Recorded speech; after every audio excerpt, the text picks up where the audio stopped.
started my YouTube channel after I lost my job. I worked in customer service for a big telecom company. Basically, I was a human punching bag for people with bad reception and even worse tempers. But the worst part wasn't the angry customers, it was knowing they were right. The company was overpriced garbage. They didn't care about their clients. So one day, I told a customer to switch to the competition. The call was recorded for training purposes.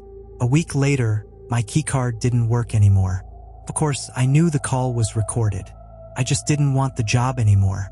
And then came the free time. A lot of it. For most people, that would be a dream.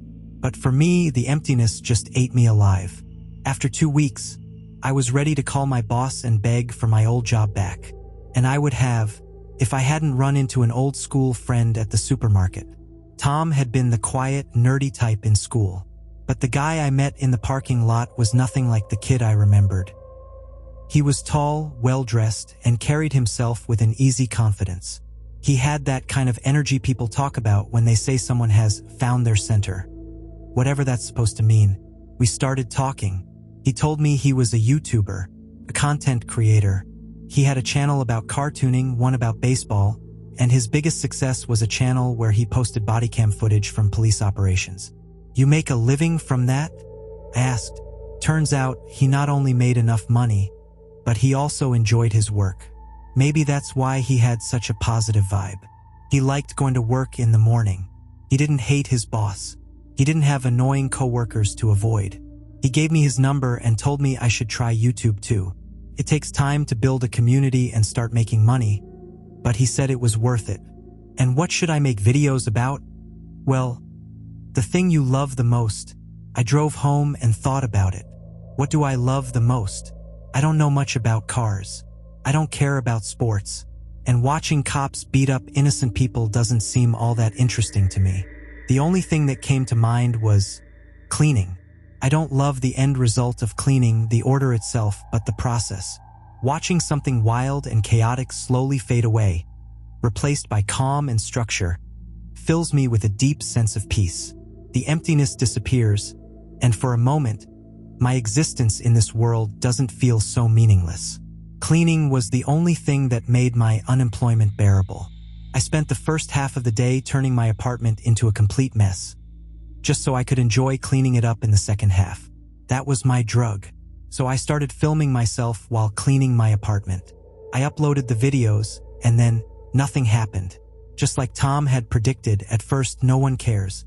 But that didn't bother me. The views didn't matter because I still got that same rush from cleaning. Then everything changed. My first viral hit. When I take the bus to the supermarket, the route passes by a cemetery. One day, I glanced over the small stone wall and noticed an old, completely abandoned grave. The foundation had sunk, and the weed-covered slab was tilted into the earth. The headstone was covered in moss and dirt, the inscription long unreadable. The next day, I went to the cemetery groundskeeper and asked who was buried there. He checked his records but couldn't give me a name.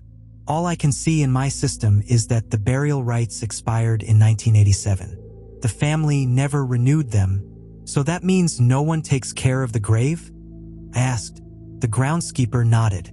Technically, we could dissolve it, but since modern burials are becoming more minimalist and space-efficient, we don't really need the extra room. I asked if I could take care of the grave. He looked at me with a mix of suspicion and curiosity. I pulled out my phone, showed him my YouTube channel, and tried to convince him that I wasn't crazy. The relatives haven't shown up in 40 years, he said, scratching his head. I don't think they'll show up now and have a problem with it. I set up my camera tripod on the small gravel path and got to work. Around me were either old gravestones or open graves, so I had peace. First, I trimmed the wild hydrangea bush, its branches hanging over the gravestone, and pulled out the weeds from the ground. I got some soil from the garden center and filled the gap under the grave slab to level it out. The next day, I worked on the slab and the headstone. I first used a wooden spade to remove the moss and dirt, then scrubbed the sandstone with pH-neutral soap.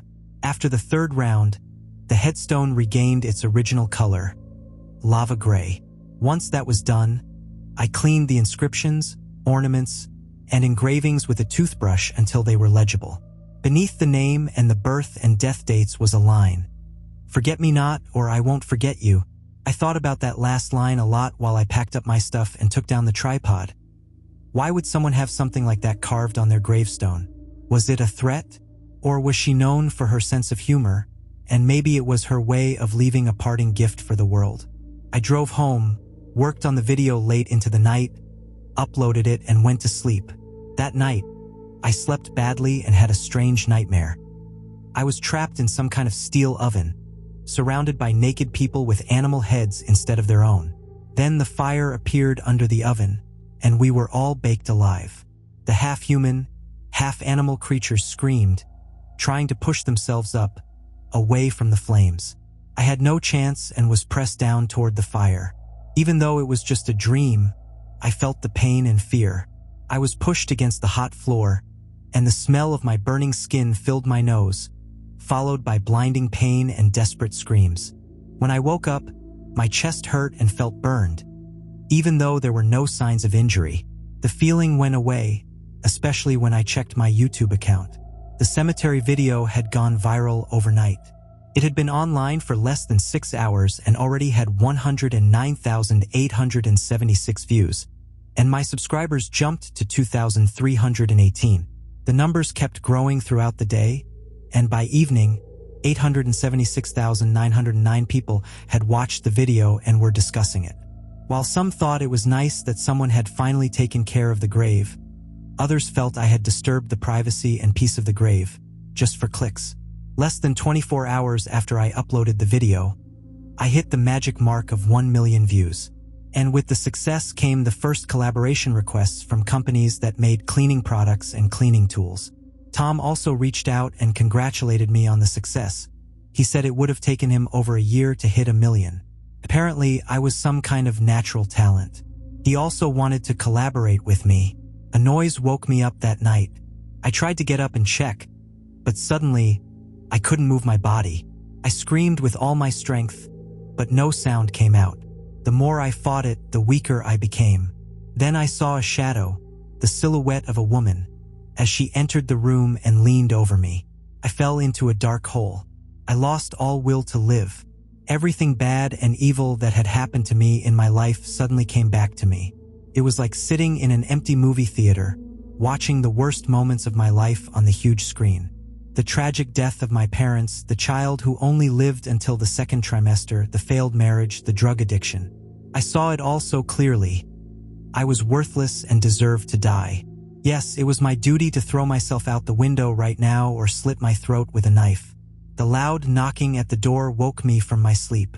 It had been a strange and terrifyingly realistic dream. Do you know that feeling of relief when you realize it was all just a dream and you're safe? That feeling didn't come to me. I still felt miserable as I opened the door with a heavy heart, the words on the gravestone echoing in my mind. "Forget me not, or I won't forget you." 2 police officers stood at the door and wanted to speak with me. One of them showed me the cemetery video on his phone and asked if that was me. "Yes," I said, rubbing my face, "but I had the gardener's permission." "And you were just taking care of the grave?" "Yes." "Is that all you did?" "Listen, what's the problem? Should I delete the video or what?" The officers exchanged a brief glance. "We've received a report of grave desecration." "Grave desecration? You've seen the video, right?" "If anything, it was a grave upgrade. Someone opened the grave last night and stole the remains." He handed me his phone showing crime scene photos. And sure enough, the grave slab had been moved aside and a deep hole had been dug. "Who did this?" "We're trying to find that out. The grave has been there for 90 years with no incidents. And right after you make a video about it, something happens. Don't you think that's a bit strange?" "A coincidence," I mumbled to myself, thinking of the nightmare. We were taught at the police academy not to believe in coincidences. There's always a causal link. "And we'll find it." The officer stood up and paused for a moment. "Can I use your bathroom?" "Second door on the left." He went into the bathroom and I walked with the other cop down the hall, when suddenly his partner appeared. I couldn't quite read his look. It was a mix of awe and satisfaction. "I told you we always find a connection. There was satisfaction in his voice. He gestured toward my bathroom. And in the bathtub lay the reason for the awe in his tone. The entire bathroom was filled with black soil, and in the tub were the bones from the grave, covered in dirt and brittle with age. I tried to explain to the officers that I had no idea how the bones ended up in my apartment. But of course, they didn't believe me. I was arrested and spent the night in a cell. As they led me away in handcuffs, I couldn't stop thinking about the words I had read on the gravestone. "Forget me not, or I won't forget you." He went into the bathroom, and I walked with the other cop down the hall, when suddenly his partner appeared. I couldn't quite read his look. It was a mix of awe and satisfaction. "I told you, we always find a connection." There was satisfaction in his voice. He gestured toward my bathroom. And in the bathtub lay the reason for the awe in his tone. The entire bathroom was filled with black soil, and in the tub were the bones from the grave, covered in dirt and brittle with age. I tried to explain to the officers that I had no idea how the bones ended up in my apartment. But of course, they didn't believe me. I was arrested and spent the night in a cell. As they led me away in handcuffs, I couldn't stop thinking about the words I had read on the gravestone. "Forget me not, or I won't forget you." They removed the bones from my apartment and reburied the remains. I was charged with disturbing the peace of the dead, grave desecration, and theft. The incident went public, and the media spun their own version of the story. I had cleaned the grave only to desecrate it afterward. A well-known influencer took the story further, claiming my goal was to turn it into a ghost story for my channel to gain more views. Other YouTubers jumped on the bandwagon, and it turned into a full-blown witch hunt against me. Videos about me and my satanic acts brought in good views, and even Tom made a video claiming that during our meeting in the parking lot, I had allegedly talked about doing something forbidden for one of my videos. The cemetery video hit nearly 2 million views before YouTube took it down and banned me from the platform. All the sponsorship requests were canceled, and Tom stopped reaching out. Since then, I dreamed the same dream every night. Every time I burned in the oven along with the people with animal heads. So, I slept less, which led my mind to play tricks on me. Over and over, I saw a shadow, the silhouette of a woman, wandering around my apartment. "Forget me not, or I won't forget you." It was all connected to her grave. So I started to dig deeper, first on the internet, then at the city archive. I found nothing about her childhood or youth, only a few newspaper clippings and excerpts from a book called The Black Cult. The book mentioned her name in connection with a group of occultists who had been experimenting with dark magic. In another article, there were reports of several deaths, supposedly linked to a curse she had placed on the victims.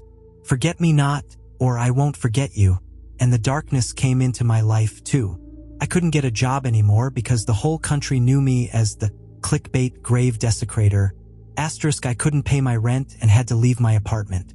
I had no one to turn to, no family, no friends. I was completely alone. "Forget me not, or I won't forget you." For a week now, I've been living in a homeless shelter, and even here, misfortune follows me. Yesterday, I got into a fight with a heroin junkie who stabbed me in the stomach with a box cutter. The wound got infected, and the sharp pain spreads through my body in a slow, burning circle. "Forget me not, or I won't forget you." I curl up in my sleeping bag and get ready to dream of the oven and the people with animal heads. Every night, I burn again and wake up with invisible burns on my skin. "Forget me not, or I won't forget you."